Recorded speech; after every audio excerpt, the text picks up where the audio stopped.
Creo que todos sabemos que vivimos en tiempos muy difíciles y que hay muchas cosas pasando en el mundo hoy. Y hay tanta gente hablando de los problemas y de lo que se viene al mundo. Y creo que hay tantas amenazas falsas por ahí que estamos en peligro de perder el enfoque. De modo que me alegra que hayamos orado antes de empezar. Y esta noche voy a dar una introducción y mañana empezaremos a meternos más en los problemas y luego miraremos los eventos que están sucediendo realmente en el mundo y cómo se relacionan con nosotros.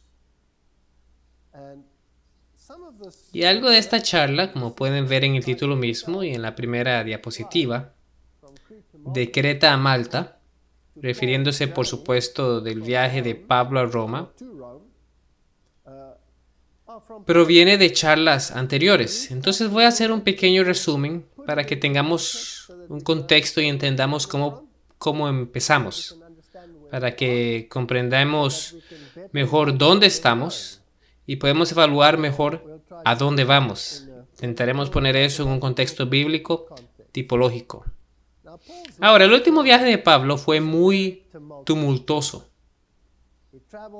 Él viajó de la isla de Creta e iba en camino a Roma cuando se enfrentó a una catástrofe y llegó a la isla de Malta.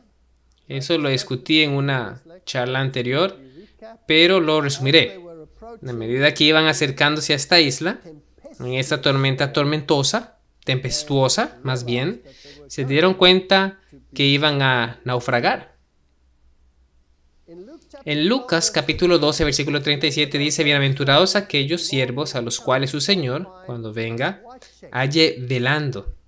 De cierto os digo que se ceñirá y hará que se sienta a la mesa y vendrá a servirles.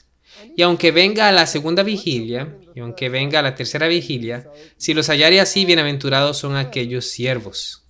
Entonces el Señor quiere que seamos vigilantes. ¿Qué es lo que Él quiere que vigilemos? ¿De qué debemos cuidarnos?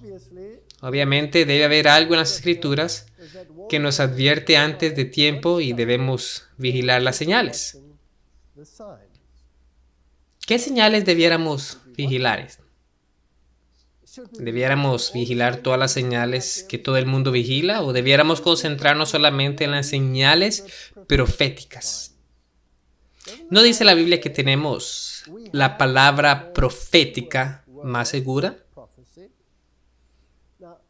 ¿Por qué dijo Pedro esas palabras? Tenemos la palabra profética más segura. Bueno, él se refería al hecho de que él estuvo presente en el momento, o más bien en el monte de la transfiguración, y vio a Jesús transfigurarse ante él, y escuchó una voz del cielo diciendo: Este es mi Hijo amado.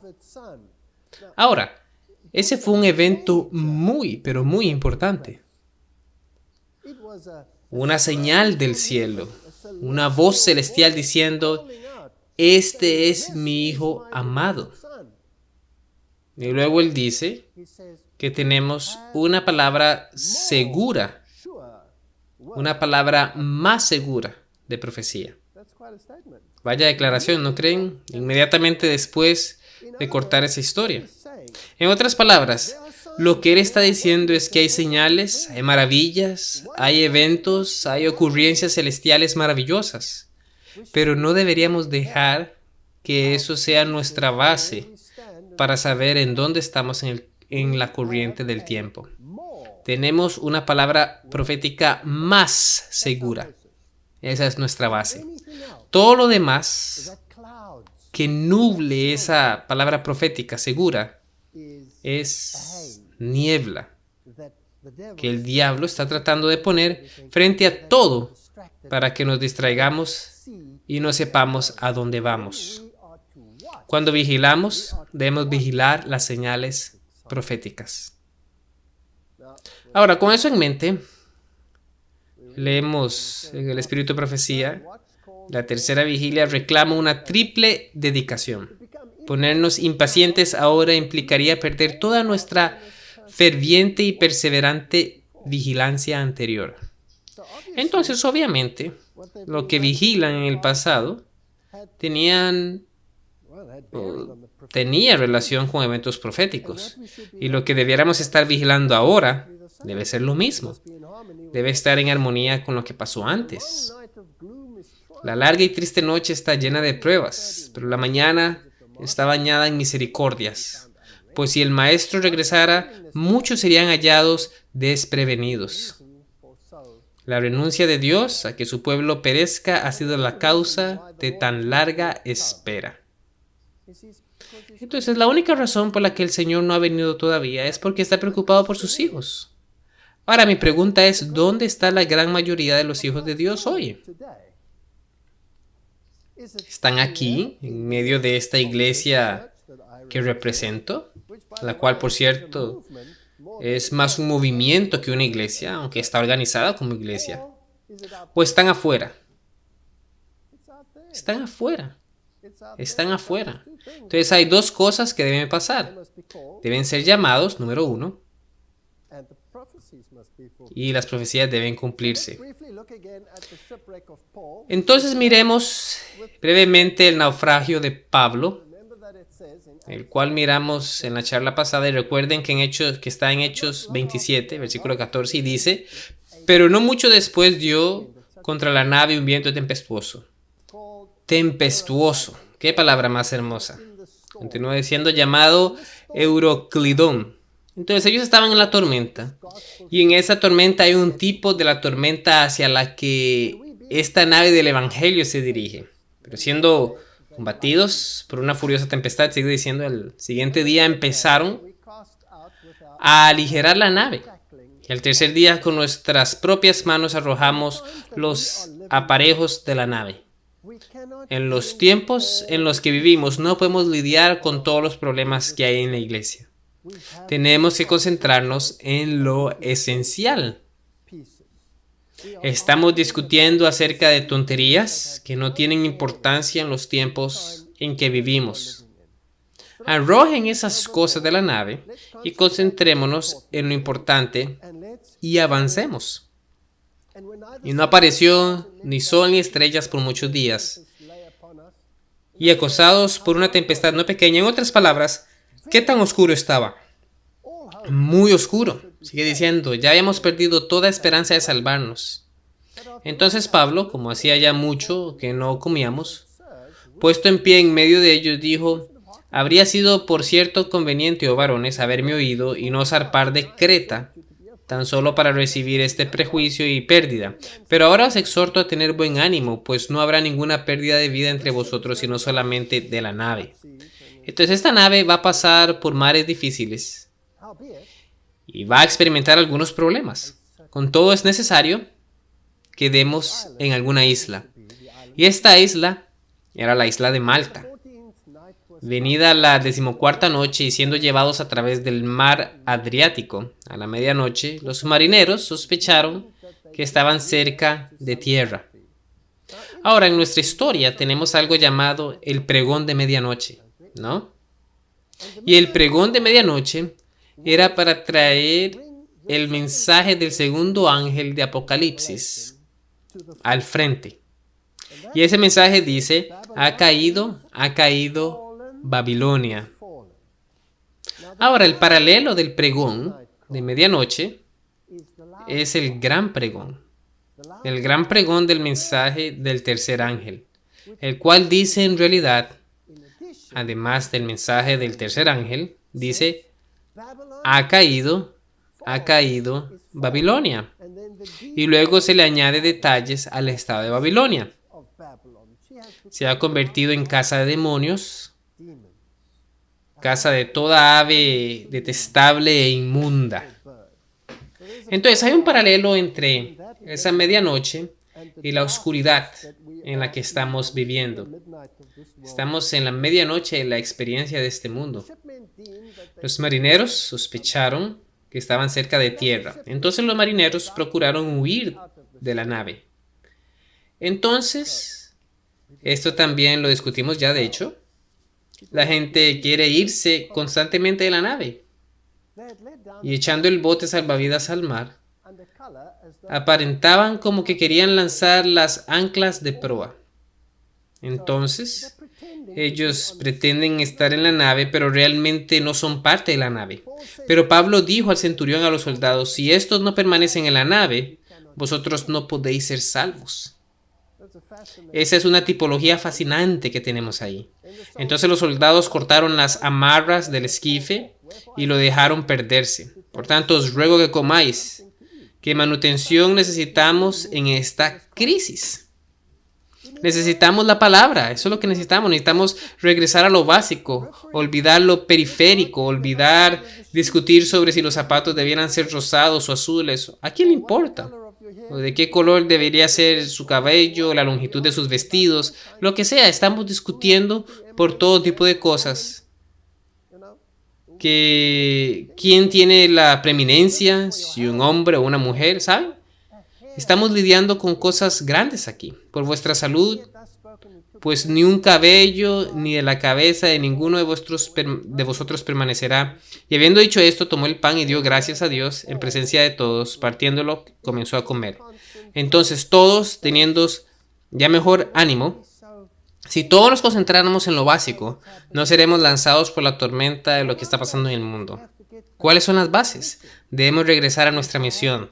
Tenemos nuestras órdenes de marcha. Debemos predicar el mensaje de los tres ángeles sin que nada más ocupe nuestra atención. Tenemos órdenes de marcha. Cumplámoslas y seremos de buen compartir. Comieron también y ya satisfechos, en otras palabras, cuando ellos mismos se llenaron de lo básico, de lo esencial, del mensaje final, aligeraron la nave, echando el trigo al mar. Ahí es cuando uno puede dispersar el mensaje del evangelio, lanzar el trigo, predicar el mensaje final, advertir a la gente. Y tenemos que llegar a este punto donde tenemos suficiente para mantenernos sin que cualquier viento de doctrina nos mueva de lado a lado, pero también donde tenemos suficiente para lanzar trigo. Ese es el gran pregón del mensaje del tercer ángel. Cortando pues las anclas, las dejaron en el mar. Las naciones están rugiendo. Somos parte de este mundo. Estamos en estos tiempos tumultuosos. La gente está decidiendo si debieran huir de los Estados Unidos o si debieran hacer esto, aquello o lo otro. ¿Qué debieran hacer bajo estas circunstancias económicas? ¿No tenemos órdenes de marchar? Que el mar haga lo que quiera, que de todos modos va a llegar allí. ¿Y qué pasó entonces? Largando también las amarras del timón. Esto es fascinante. ¿Quién está dirigiendo las naves entonces? Si nosotros hemos cedido el control de la nave, queremos tanto controlar la nave. Tenemos que ceder la nave a manos que saben hacia dónde vamos. Las profecías nos han dicho que viene un enfrentamiento. Y no hay manera de que vayamos a escaparnos de ese enfrentamiento. La confrontación es inevitable y va a venir. Soltemos las amarras, dejemos el control a Dios. Dejemos de estresarnos por esto, eso, lo otro. Sigue diciendo: y aislada al viento, la vela de proa, enfilaron hacia la playa, pero dando a un lugar de 2 aguas, hicieron encallar la nave.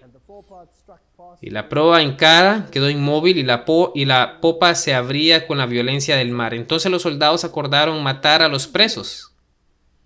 ¿Habrá un decreto de muerte?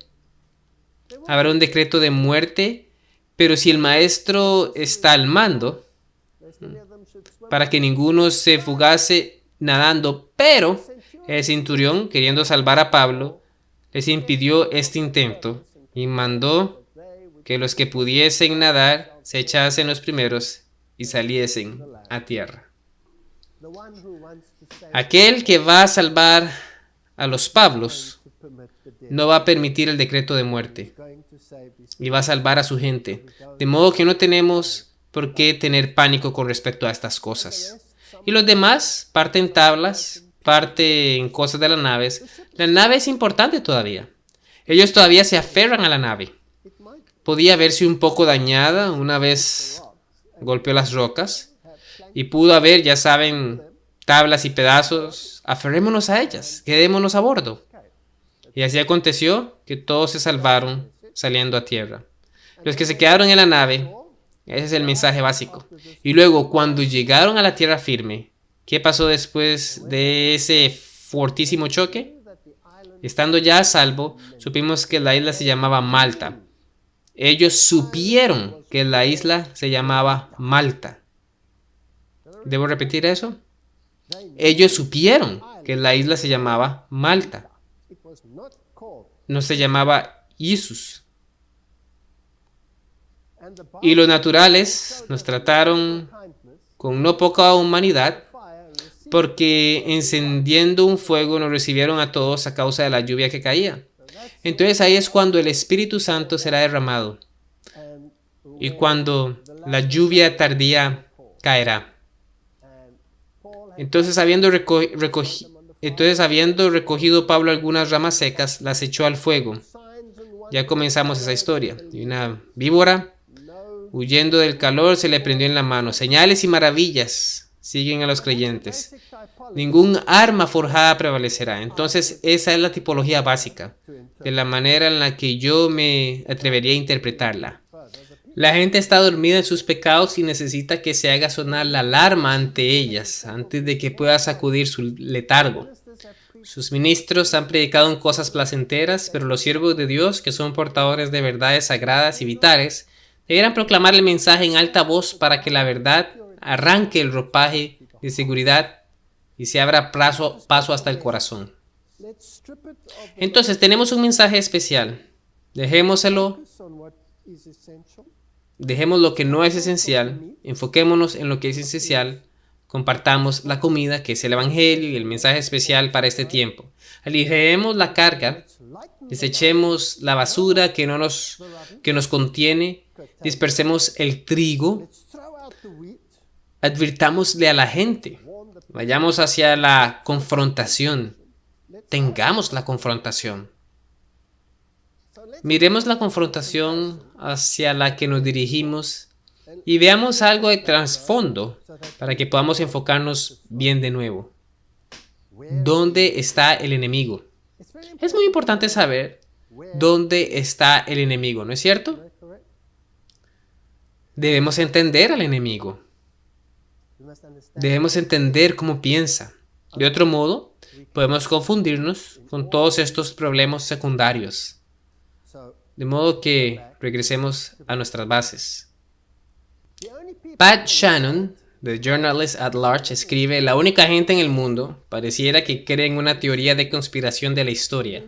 Somos los que la hemos estudiado.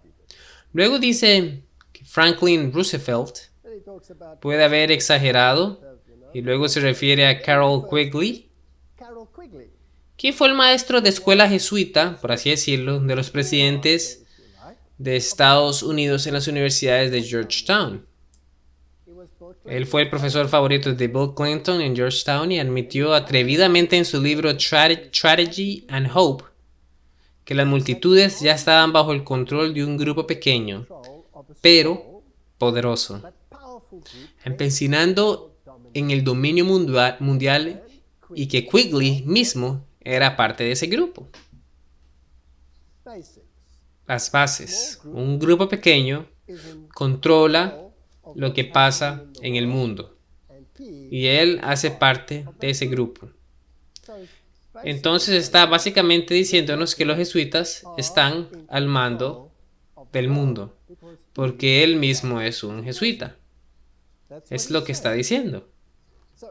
Entonces, si miro las noticias y vemos el Medio Oriente y vemos al mundo lleno de terror y todos los problemas que giran en torno a ello y el colapso económico y todas estas cosas tenebrosas cayendo sobre el mundo y las catástrofes,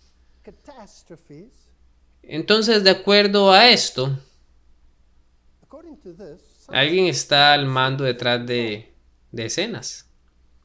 Y si yo leo mi Biblia y leo el libro de Daniel e intento entender las profecías, y luego leo otro libro que trata sobre los asuntos del tiempo del fin, un libro llamado El conflicto de los siglos, e intento encontrar qué tanto está escrito sobre el conflicto entre Roma y el mensaje final, el mensaje de los tres ángeles.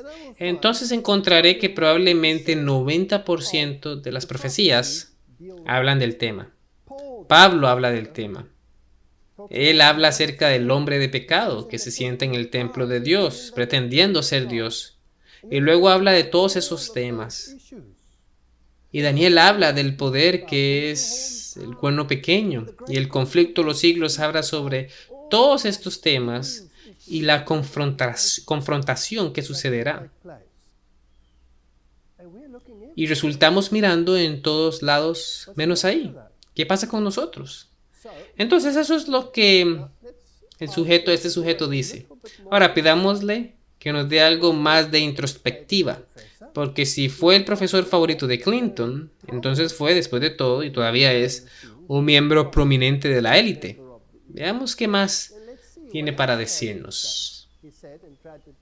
En Tragedy and Hope, su libro, dijo, el argumento de que dos partidos políticos, debieran representar ideas y políticas opuestas, quizá de derecha y de izquierda, es una necedad aceptable solo para adoctrinar a los pensadores académicos. En vez de eso, los dos partidos debieran ser casi idénticos, de modo que el pueblo estadounidense pueda echar a los bandidos en cualquier elección sin que eso conlleve ningún cambio extensivo en las políticas.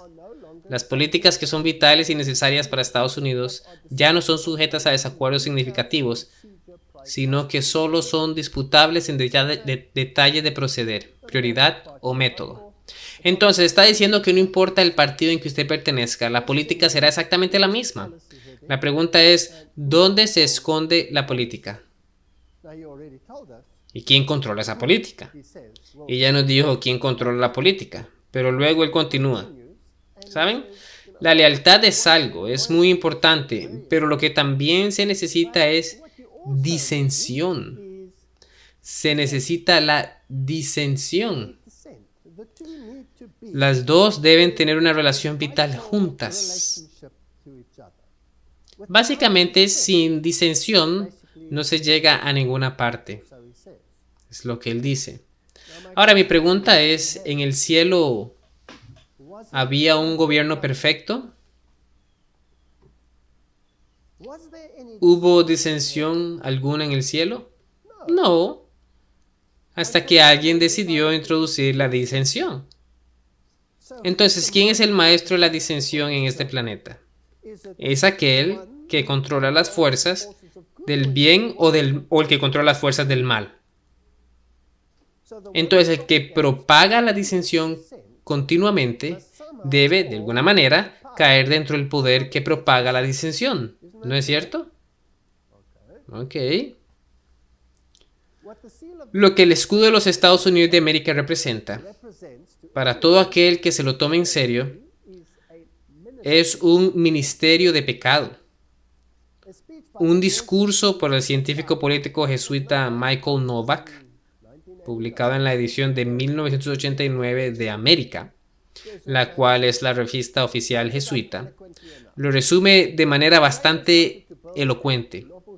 Los artífices de la Constitución querían construir un nuevo orden que aseguraría la libertad y la justicia para todos. Ahora, escuchen con cuidado, el principio subyacente de este nuevo orden es el hecho del pecado humano. Construir una república diseñada para pecadores, por tanto, es la tarea indispensable. Ahora, nos podemos llegar a enojar bastante cuando pasan leyes que parecen favorecer el pecado y que incluso glorifican el pecado, ¿no es así? Pero si miramos la legislación que fue aprobada en Estados Unidos y luego miramos al resto del mundo, Esto mismo está sucediendo en el resto del mundo. Es decir, las leyes relacionadas con los derechos de los homosexuales y todo esto no es solo un problema de Estados Unidos, ni aquí en los Estados Unidos. Hace mucho que no lo es. Es un problema mundial. De hecho, en mi país, Sudáfrica, acaban de aprobar una ley que dice que no pueden haber procedimientos legales a terceros, lo cual siempre fue una posibilidad en el pasado. Entonces, si llegaba un tercero y destruía un matrimonio, y eso resultaba en una pérdida financiera, usted podía demandar al tercero, a la persona que se metió en su matrimonio. Ya no, pues ahora es un derecho humano tener una relación con el que uno quiera. En otras palabras, eso significa que la santidad del matrimonio ya no existe, ¿cierto? Entonces, el hecho de que estén haciendo esto posible e introduciendo los derechos de los homosexuales es una cosa. Mi mayor temor es cuando lo hagan obligatorio. Ese sería el próximo paso. Entonces, el principio adyacente de este nuevo orden es el hecho del pecado humano. Construir una república diseñada para pecadores. Por tanto, es la tarea indispensable.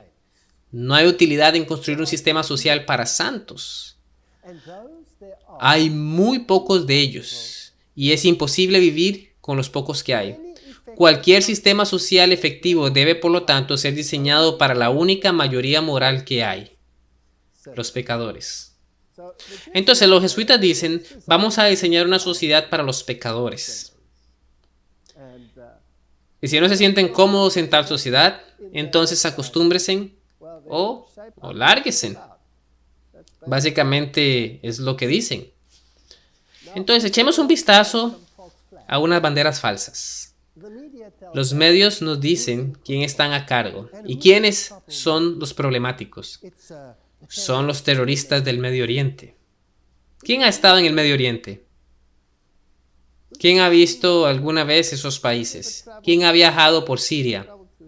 Yo he viajado por Siria de norte a sur, de sur a norte, antes de que fuera destruida. Y antes de que fuera destruida pensé que ya estaba destruida. Era como devolverse a la Edad Media. La gente iba en burro, montando con barbas largas. Daban tanto miedo que pensaba que todo el mundo iba a temblar del susto de solo mirarlos. Ridículo, ridículo. Y si uno mira su sociedad y la manera en que viven, debe haber algo más que crea esa bandera falsa.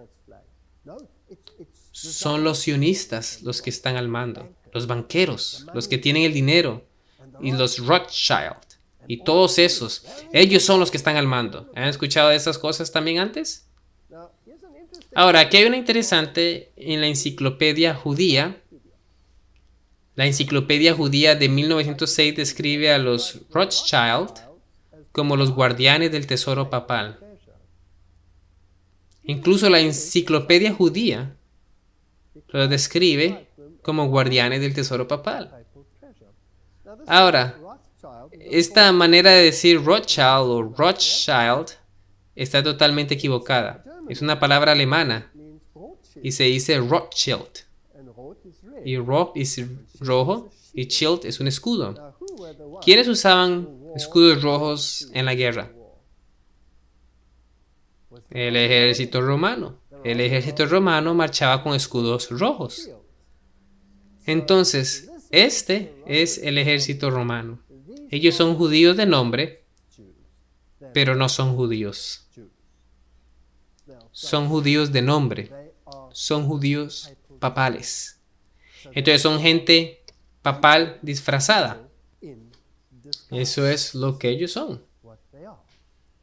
Ahora, ¿hacia dónde nos dirige Roma? Debemos mirar a Roma, pues la Biblia nos dice, si miramos Apocalipsis capítulo 13, hay dos jugadores al final de los tiempos. La bestia que sale del mar y la bestia que sale de la tierra. Esos dos son los jugadores principales. Ahora, todos los reformadores concordaron en que la bestia del mar es el sistema papal, el cual tiene todos los componentes de los reinos anteriores incorporados. Hablaba como león, Su religión es babilónica. Tiene padre, madre e hijo, justo como las religiones babilónicas. Tiene todos estos intermediarios, etc. Su cuerpo era griego. Pero antes de que lleguemos a la parte griega, sus pies eran pies de osos. Entonces eran medo-persas. Entonces se paraban sobre pies como los medos persas, lo que significa que es un sistema organizado con base en medo-persa, en mitraísmo. Todo el sistema romano está basado en el mitraísmo, la manera como está dividida, los dominicanos, los jesuitas, los fulanitos, es mitraísmo, todo eso es mitraísmo. Su cuerpo, su mayor parte, es la filosofía, es griego. Su sistema legal por medio del cual gobierna, pues tiene coronas, es romano. Entonces es una bestia conglomerada, la cual todos los reformadores estuvieron de acuerdo en identificar como el papado. Y ahora la segunda bestia, de acuerdo a los reformadores, era todavía futura. Wesley escribió poco antes de su aparición que no podía estar lejos. Esta bestia son los Estados Unidos de América. Entonces, esos son los dos que estamos observando. Y los dos trabajan juntos de acuerdo a la escritura. Y el uno hace por otro lo que el primero tendrá por criterio de adoración. ¿No es correcto? Entonces, aquí tenemos algo fascinante. Esto es lo que debemos vigilar. Y luego la marca de la bestia será introducida. Todo el mundo se maravilló tras la bestia. Lo cual quiere decir que tienen la mentalidad de la bestia. No dice que simplemente la siguieron, dice que se maravillaron, que pensaron como la bestia. Y aquí el Papa hace un llamado para que todas las religiones se unan. Que todas las religiones se unan. Ahora, ¿pueden dos caminar juntos a no ser que estén de acuerdo? Eso fue en marzo del 2013. Y dice: lo que produce y lo que consume. Francisco, elegido hace una semana como el primer papa no europeo. Esto fue temprano en su periodo. Lo primero que dijo: todas las religiones deben unirse. Y se reunió con los líderes de las religiones no católicas como los ortodoxos, anglicanos, luteranos y todos estos otros judíos, musulmanes, budistas, hinduistas, y dijo: debemos unirnos todos. Eso fue en el 2013. En el 2014, apenas un año y 2 meses después, la cumbre de la Alianza Mundial de Religiones para la Paz en Seúl, Corea del Sur, 18 de septiembre del 2014. Aquí están los líderes religiosos del mundo, todos los líderes religiosos marchando en este estadio gigante, representando todas las religiones del mundo con el mega tema: somos uno. Somos uno. Fue un espectáculo impresionante que eventualmente llevó a la ceremonia de firmas. Ahora, esta ceremonia tuvo lugar en un auditorio separado, cumbre de la Alianza Mundial de Religiones para la Paz, y eso fue el 18 de septiembre del 2014. Ahora, esta Alianza Mundial no creerán lo que pasó de verdad. Todas las religiones del mundo vinieron a firmar el acuerdo de unidad religiosa. Escuchen lo que dicen. No se logrará la paz sin nuestro máximo esfuerzo. La paz se conseguirá cuando todos hagan de ser un mensajero de paz ante su nación y su sociedad un deber. Hoy no estamos aquí solo en nuestras capacidades profesionales, sino como aquellos que llevamos el ser defensores de la paz en nuestros corazones. La paz mundial, nosotros los jóvenes creemos, solo se puede lograr cuando todos los aspectos, cuando todos nos unamos en uno. En los últimos 3 años han visto que la juventud hemos hecho lo que hemos podido, lo que está en nuestra capacidad. Pero ahora estamos fijando nuestras miradas en los líderes de la comunidad internacional, los políticos, los legisladores, los líderes religiosos, para que nos ayuden a lograr esta meta.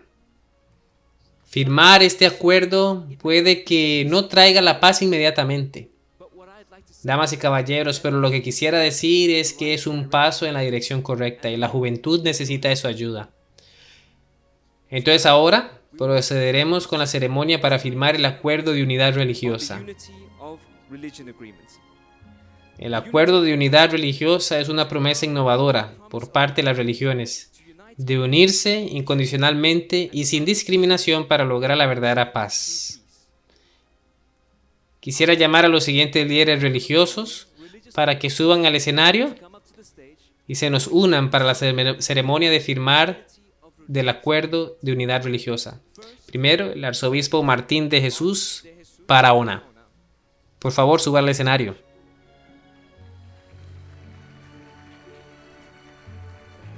También el representante de su santidad,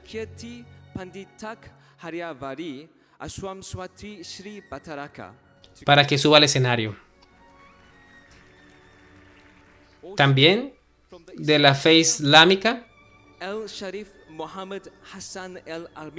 para que suba al escenario. De la fe hinduista, su santidad, Swami Shidananda Saraswatiji Maharaj, el gurú de India.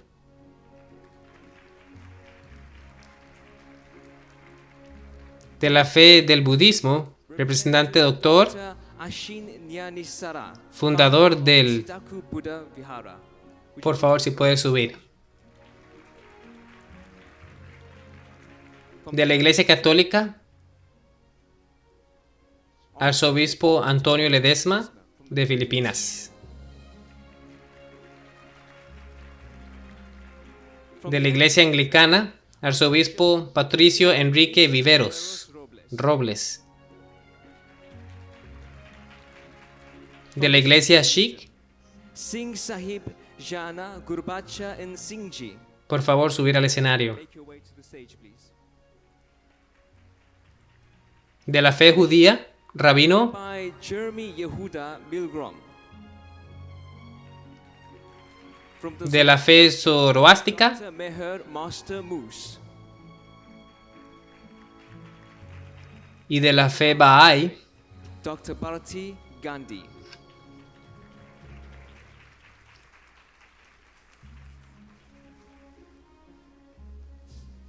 en este momento también quisiéramos llamar a los anfitriones de la cumbre de la Alianza Mundial de Religiones para la Paz. Primero al señor, Mr. Man Hee Lee, el presidente de HWPL, y también Miss Nam Hee Kim, la presidente de IWPG. Démosles un gran aplauso.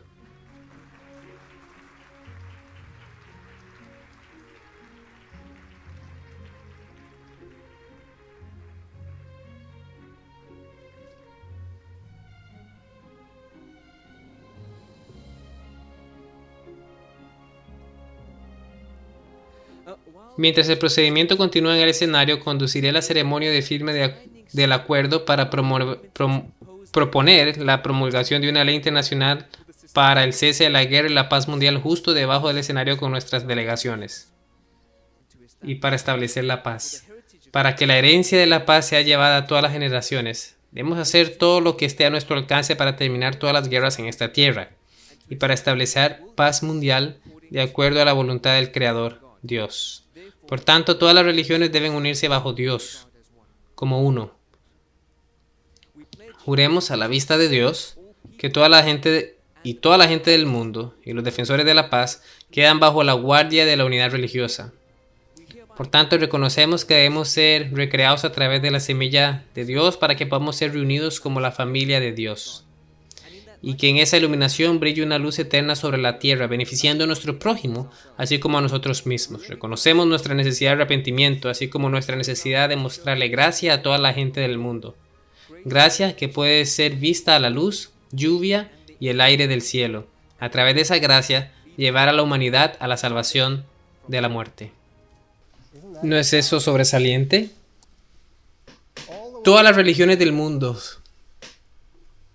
hindúes, budistas, Sikh, Bahá'í, Islam, judíos, católicos, anglicanos, firmando que tienen un solo y mismo Dios, el que vemos en la lluvia, en el ambiente. Ese es el Dios panteísta que ha estado predicando, que se ha estado predicando en las Naciones Unidas por años. Entonces, ellos se han unido. ¿Quién faltó en esta ceremonia de firmas?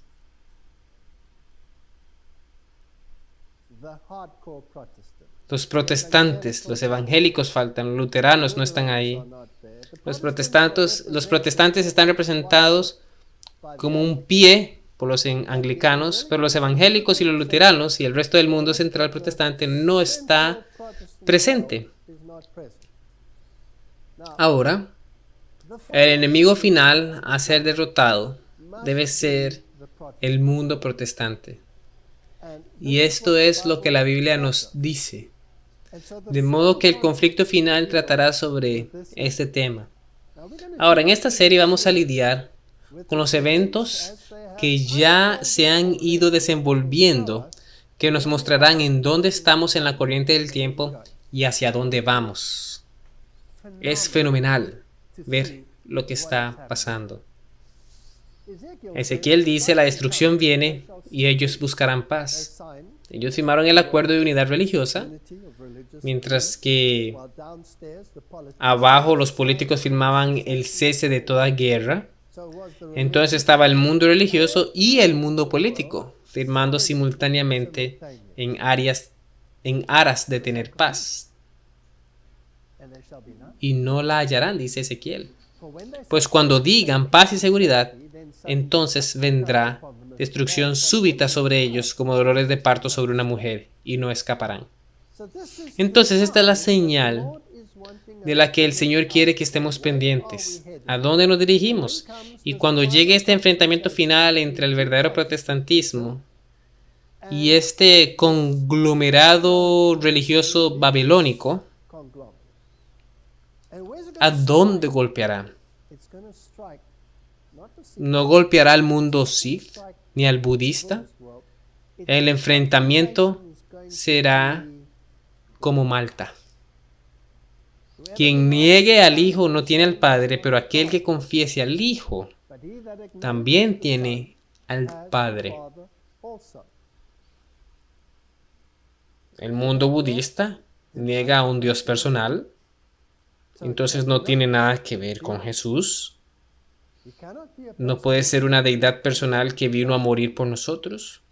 Asimismo están representadas todas las demás religiones ahí, excepto aquellas que de labios lo profesan, como los católicos y los anglicanos. Ahora, en mi país, el ganador del premio Nobel, Desmond Tutu, el obispo Tutu, dijo que seguramente ustedes no creen que Cristo se levantó de los muertos. Es una alegoría. Es una alegoría. Y veremos los problemas con los otros partidos. Fundamentalismo. Una forma, o en Estados Unidos, una forma de protestantismo que surgió a inicios del siglo XX en reacción al modernismo y que hace hincapié en la infalibilidad de la Biblia, no solo en cuestiones de fe y moral, sino como un registro histórico literal, teniendo como esenciales para la fe cristiana la creencia en ciertas doctrinas como la creación del mundo, el nacimiento de una virgen, la resurrección física, la expiación por la muerte de Cristo y la segunda venida. Entonces, al creer en cualquiera de estas cosas, o en todas, se es un fundamentalista. Ya hemos hablado de todo eso, solo lo estoy poniendo en contexto. Hace no mucho recibí una carta, de hecho poco antes de venir aquí, en la que alguien trapeó el piso conmigo por ser un fundamentalista. Y dio todas las razones por las cuales yo era un fundamentalista y lo ilógico que eso era, pues la Biblia es alegórica. De modo que me sentí impulsado a responderle, y eso es lo que escribí. Solo una cosa con respecto a ese insulto fundamentalista. Por definición se refiere a protestante que toman la Biblia literalmente. Acabamos de ver la definición, eso es lo que es. Entonces, ¿cuál parte es literal y cuál no? ¿El lector decide o es toda alegórica? En cuyo caso, ¿es un buen cuento de hadas también? Si algunas partes son literales, entonces Dios escogió revelar algunas cosas y jugar al escondite con otras.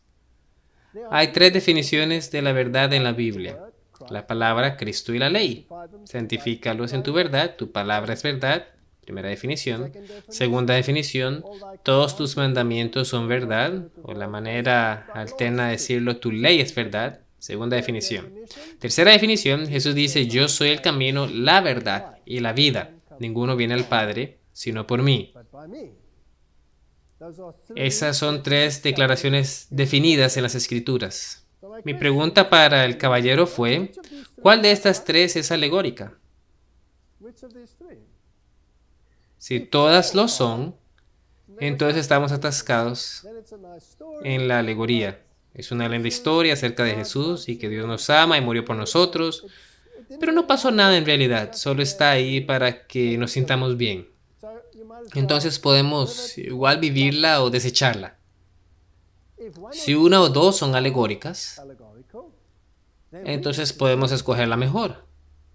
Por ejemplo, si quiero creer que la ley es verdad, como los judíos, pero no quiero creer que Jesús es la verdad, puedo escoger lo que quiero, pero no hago todo. Ni por otro lado, quiero ser un evangélico y quiero creer que Jesús es la verdad, pero que los mandamientos de la Biblia ya no existen.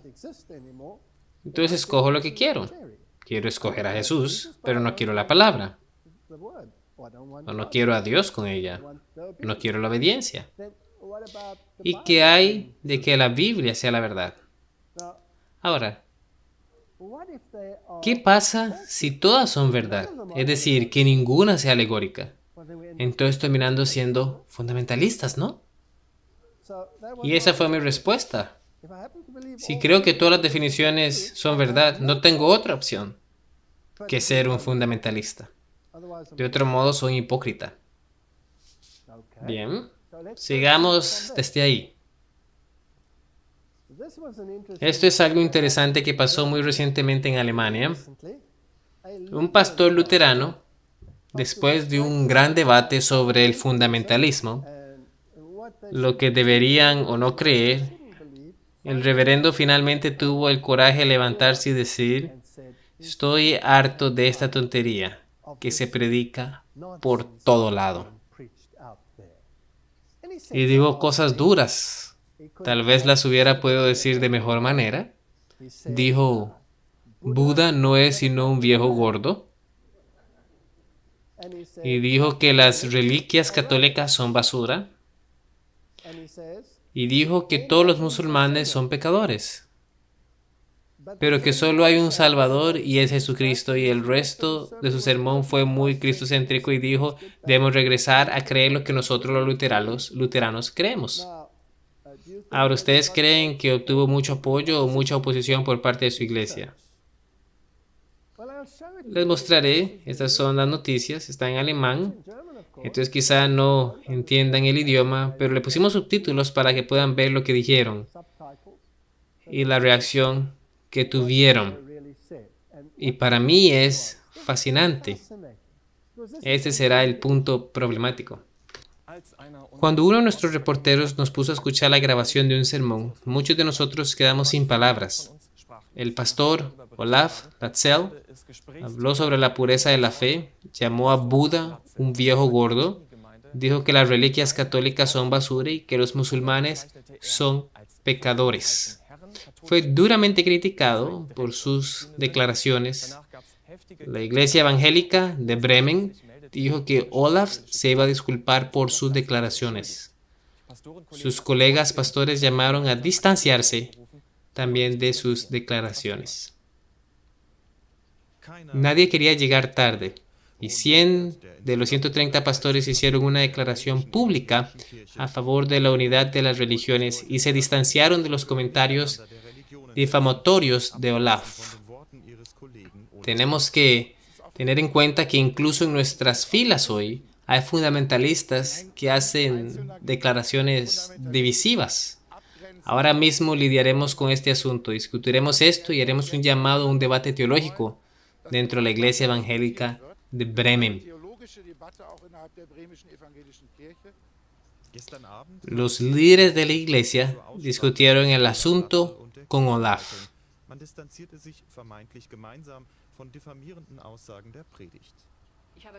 Desde el principio dejé claro que exigía una disculpa.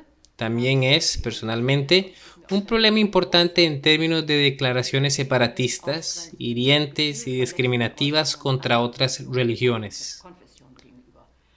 El pastor Olaf dijo que se iba a disculpar, pero luego dijo que no va a estar conforme a lo dicho por la iglesia. Sin embargo, Olaf dijo que no se conformaría a la posición de los líderes de la iglesia. Lo dicho por la iglesia no fue votado por la congregación y es, por tanto, solo el punto de vista de los representantes de la Iglesia Evangélica de Bremen.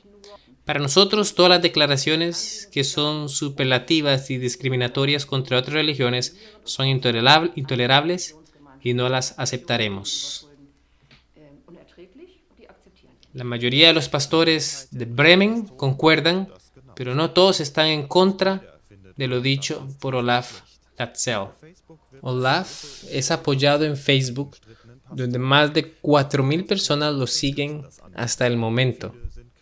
Muchos de ellos son cristianos fundamentalistas que vienen de Europa, entre ellos activistas políticos de ultraderecha.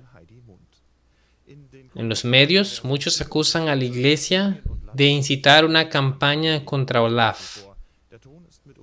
El tono de los mensajes es, entre otros, muy agresivos, como la pastora pudo experimentar. Ella fue una de las primeras en distanciarse de las declaraciones de Olaf. La señora Kerfoot, como mujer que es, dijo que niega la capacidad de juzgar lo que es evangélico o no. Para los pastores de Bremen, tales palabras van demasiado lejos. El debate que los fundamentalistas en nuestras filas continuará, de verdad. No ha terminado. En realidad, acaba de empezar. Es apenas un comienzo. Tal vez me vuelva un poco más fundamentalista. Y mi colega es un poco más liberal. Podría ser un gran desarrollo. En la iglesia de Bremen ha empezado la batalla acerca de cómo debe ser interpretada la Biblia. Y continuará la semana siguiente. Eso es fascinante. No toleraremos a los fundamentalistas. Y todos los equipos pastorales están parados ahí, con toda su parafernalia, con una pancarta que dice: somos la nación del arco iris, somos uno con todas las demás religiones. Este es el cristianismo evangélico del duro. Como consecuencia, muchos debates y la teología contra el fundamentalismo. Este es el día evangélico en Stuttgart, donde hablaron en contra del fundamentalismo. Estos son los teólogos. No creemos en zombies. ¿A quién se refieren? A Jesús. Saliendo de los muertos. Eso es un zombie. Y sus declaraciones son, bueno, en contra de la Biblia, que ni siquiera las pondré en pantalla. Algunos, lo mínimo, son asquerosas, especialmente los comentarios. El odio que se está creando contra el fundamentalismo es tangible. Y es fascinante que los dos campos se están empezando a formar, pues miles de personas se pusieron de parte del sermón de Olaf y dijeron: ahí es donde necesitamos ir, Jesús debe volver a ser el centro. E inmediatamente lo tildaron de extremistas, junto con grupos que tienen puntos de vista extremos. Son muy astutos al usar los medios. La confrontación que viene es entre el fundamentalismo cristiano y Malta. el brazo militar de la bestia. Esa es la confrontación. Ahí es donde debe estar nuestra atención. La unidad cristiana significa rechazar el proselitismo y la competencia, dice el Papa. El Papa está esforzándose en conseguir la unidad cristiana y dijo que la manera de avanzar es que las varias denominaciones rechacen el proselitismo y la competencia entre ellos. No podemos evangelizar. No podemos predicar doctrina para ganar a las personas hacia nuestro punto de vista o fe. Luego, entre los evangélicos está el movimiento Juan 17, el cual es un movimiento evangélico que quiere unir a todas las iglesias evangélicas con Roma. Fascinante. Nuestra visión, dice, el movimiento Juan 17 es un llamado contagioso a todos los que profesan ser cristianos a relacionarse apropiadamente, invitándonos a hacer la última oración de Jesús. La noche antes de su muerte rogó: Padre, que todos los que crean en mí sean uno, para que el mundo sepa que me enviaste. Este ruego final se erige como la orden estratégica de máxima autoridad para los seguidores de Jesús. Al responder, la Iglesia en toda su rica diversidad emergerá como atractiva ciudad en las colinas. Qué declaración tan interesante, ¿no? Demostrando potentemente la autenticidad de las palabras de Jesús. Al menos eso dice el fundador del movimiento Juan 17. Y solo para mostrar que está íntimamente relacionado con Roma, el Papa mandó una carta personal al movimiento felicitándolos. Y también mandó un video. Y voy a mostrarlo. Y nuevamente está en otro idioma, pero les voy a poner subtítulos. Está en español. Y vamos a analizarlo. Pero primero veamos cuáles son sus bases. El Papa Francisco hace llamado a la unidad entre evangélicos y católicos. La división es el trabajo del diablo. Interesante que la Biblia dice: vengan y seamos separados. Él dice: ese es el trabajo del diablo.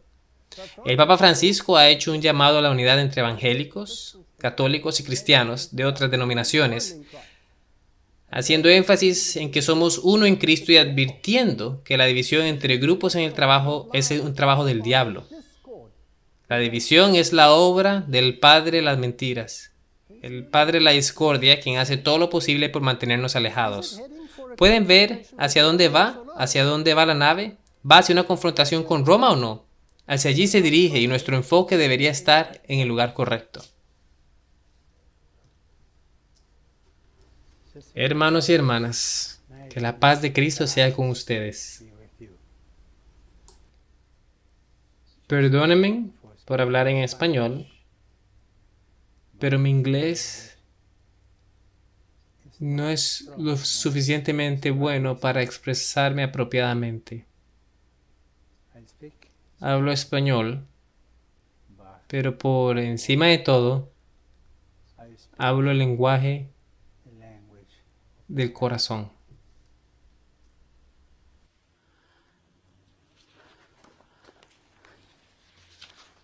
Tengo en mis manos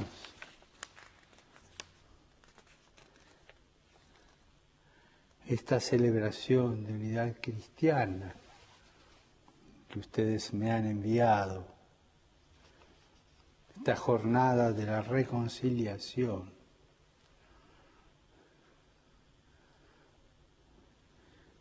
Y desde aquí me quiero asociar a ustedes.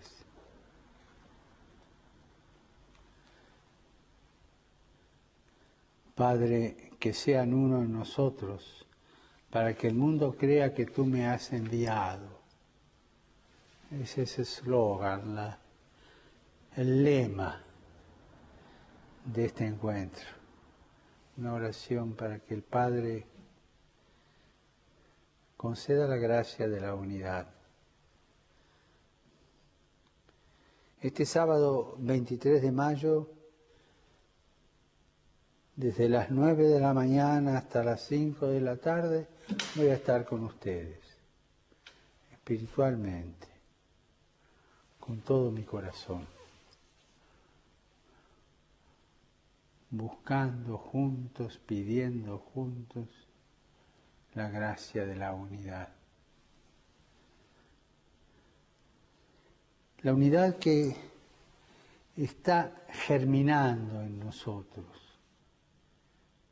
La unidad que comienza sellada por un solo bautismo, el que todos tenemos.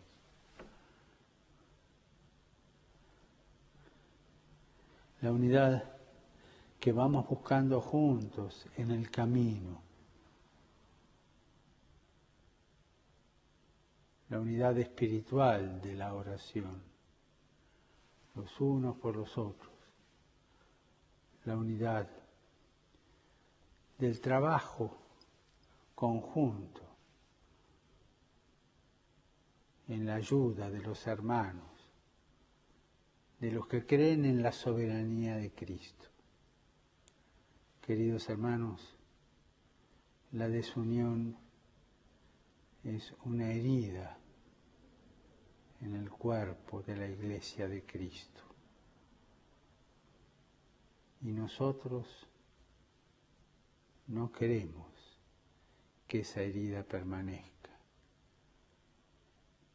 La desunión es obra del padre de la mentira, del padre de la discordia, que siempre busca que los hermanos estén divididos.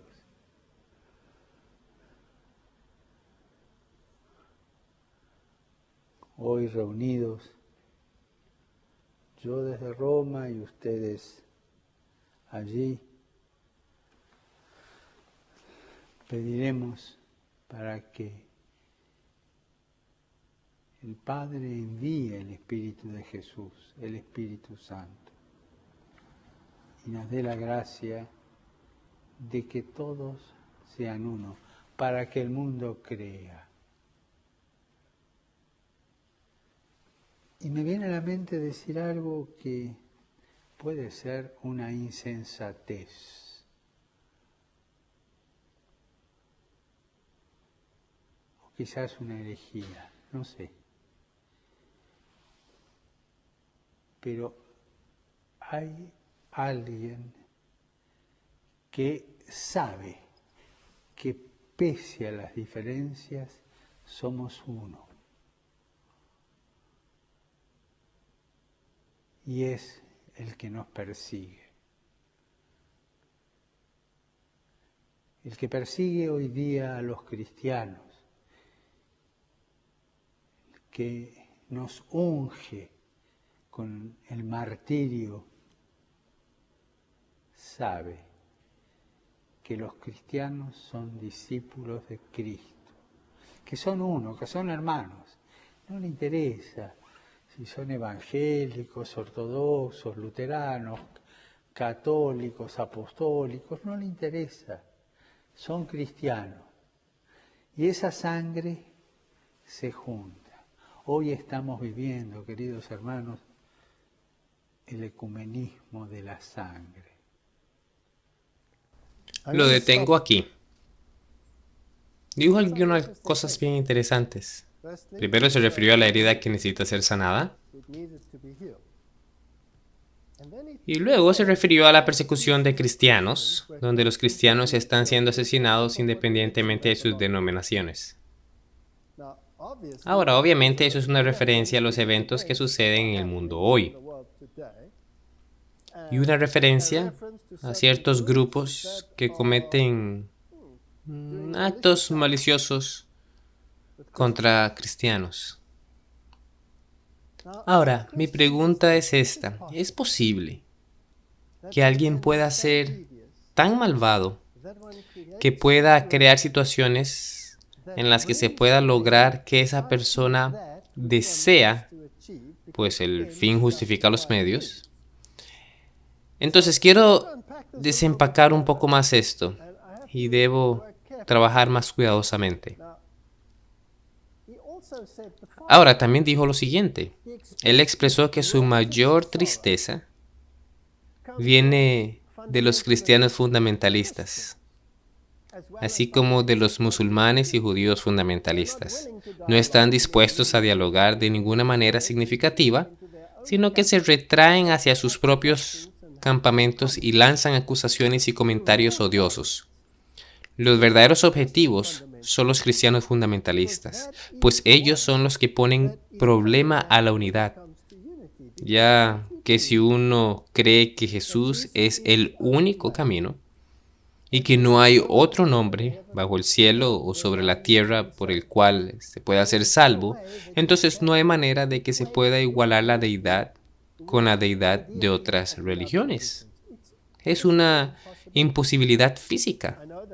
Sé que ha habido muchos intentos, incluso dentro de nuestras filas, de lograrlo, pero el hecho es que no puede ser hecho con base en las Escrituras. Dijo también que si intentamos construir la unidad en torno a asuntos doctrinales, solo lograremos el apocalipsis. Entonces, la doctrina debe ser dejada de lado para lograr la unidad. Déjenme leerles ahora 2 de Juan, a ver qué dice allí, capítulo 1, versículo 7. Porque muchos engañadores han salido por el mundo, que no confiesan que Jesucristo ha venido en carne. Quien esto hace es el engañador y el anticristo. Entonces, cualquier sistema religioso que niegue que Dios vino totalmente como un humano es un engañador. Ahora, ¿cómo encaja el catolicismo en este panorama? ¿Luego no confiesa a Jesucristo? Ellos dicen confesar a Jesucristo, pero en las acciones lo niegan. Esto es porque en el catolicismo Jesucristo no bajó totalmente. Él no se volvió carne, no se volvió totalmente humano. Él se quedó a un nivel más alto y es por eso es que se deben emplear mediadores entre él y el hombre. Por eso los sacerdotes actúan como mediadores, o los santos, o María, porque hay que pasar por ellos para llegar a Cristo. Pero la Biblia dice que Él se bajó totalmente y tuvo comunión con la humanidad cara a cara y tocó la mano del leproso cuando todos huían de la lepra. Él fue quien la enfrentó con su toque. Y todos sufrimos de la lepra del pecado, de hecho. Y Jesús bajó totalmente a enfrentarse a la lepra que controla a la humanidad. Ese es el cristianismo verdadero. El que niega esto, niega que Él vino en la carne. Entonces, el catolicismo, por sus acciones, niega que Jesucristo vino en la carne. Y eso es del anticristo. Mirad por vosotros mismos para que no perdáis el fruto de vuestro trabajo, sino que recibáis galardón completo. Cualquiera que transgrede. A las traducciones modernas no les gusta esa palabra, de hecho la cambiaron. Pero se quedaron con las otras partes. Y no persevera, sigue diciendo, en la doctrina de Cristo, no tiene a Dios. ¿No acaban de decir que no necesitamos doctrina? Pues si estamos de acuerdo en la doctrina, entonces nunca nos vamos a juntar, nunca nos vamos a unir. Entonces pongamos la doctrina de lado. Pero esto no es lo que la Biblia dice. La Biblia dice cualquiera que transgrede. ¿Y no transgredieron? ¿No llama la Biblia a este sistema el hombre de pecado? Pues ha cambiado la ley de Dios, ha cambiado el sábado, retirado el segundo mandamiento que prohíbe la idolatría, dividido el 10º. Ya conocemos la historia, ¿no? Cualquiera que transgrede, sigue, y no persevera en la doctrina de Cristo, no tiene a Dios. El que persevera en la doctrina de Cristo, este sí tiene al Padre y al Hijo. Y luego la Biblia dice, si alguno viene a vosotros y no trae esta doctrina, que el Señor Jesús bajó a encontrarse con nosotros a un nivel personal de tú a tú, que es mi amigo personal a quien puedo hablar personalmente. Sigue diciendo, si alguno viene a vosotros y no trae esta doctrina, no lo recibáis en casa, ni le digáis bienvenido. Entonces parece como que la confrontación es inevitable. La Biblia dice que la doctrina importa. Y si la Biblia dice que los dos pensamientos no se pueden poner de acuerdo, entonces la confrontación es inevitable. Y este barco del Evangelio se dirige hacia las rocas de Malta. Malta está adelante. La mujer, la iglesia, está parada al frente del barco. Ha tirado por las bordas las cosas no esenciales de su tiempo, se ha enfocado y el barco está bajo el control de una autoridad mayor. Dios está al control de esta nave. Y lo que me parece gratificante es que en el mundo evangélico veo una división. Veo una división. La gente está tomando una posición. Y el problema es que esta gente debe ser alcanzada con el llamado final, el cual es el gran pregón del mensaje de los tres ángeles, ya que si defienden su posición desde donde están ahora y reciben la persecución del mundo, y además también tienen la confrontación de este sistema religioso unificado bajo el control de la bestia de Apocalipsis 13, entonces también tomarán el siguiente paso y aceptarán la doctrina tal cual está en toda la Biblia. Eso significa que aceptan a Jesucristo, que aceptan su ley, pues si lo amamos guardamos sus mandamientos. Eso significa que aceptan la versión bíblica de los 10 mandamientos, lo que significa que guardarán el sábado, pues lo honran como Creador y como Redentor y el Restaurador también. Y descansarán en el sábado, no porque sea por obras, sino porque descansan en una obra que ha sido completa por ellos, pues Cristo descendió para encontrarse con la humanidad donde estaba. El pensamiento católico es que debe llegar hasta allí para apaciguarlo. No, Él descendió. La salvación es por gracia. Guardar los mandamientos de Dios y tener el testimonio de Jesucristo no es legalismo.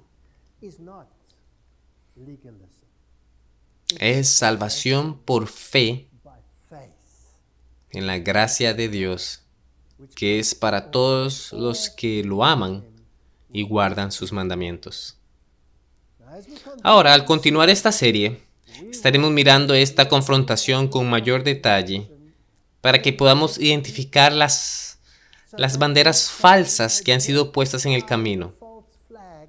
Todas las situaciones que han sido creadas para formar este conglomerado que vemos surgiendo en el mundo hoy. Que el Señor nos ayude al estudiar su palabra y que nos dé sabiduría e introspectiva para entender. Terminemos con una oración. Padre Celestial, tenemos nuestras órdenes de marcha y la palabra profética más segura. ¿Cuánto debemos aferrarnos a esto para ser educados? Y Señor, no nos has confiado este mensaje porque seamos mayores o mejores. De hecho, somos menores que todos. Pero nos has confiado este mensaje no solo a esta iglesia a la que personalmente pertenezco, sino para todo el mundo, todos los sistemas religiosos del mundo. Pues tienes hijos en todos los sistemas religiosos del mundo. Pero tienes un gran número en el mundo protestante. Y oro para que, por nuestros esfuerzos humildes, muchos de estos se separen de este mundo y te sigan en plena obediencia a tu ley y en el único camino a la salvación, el cual es el Señor Jesucristo.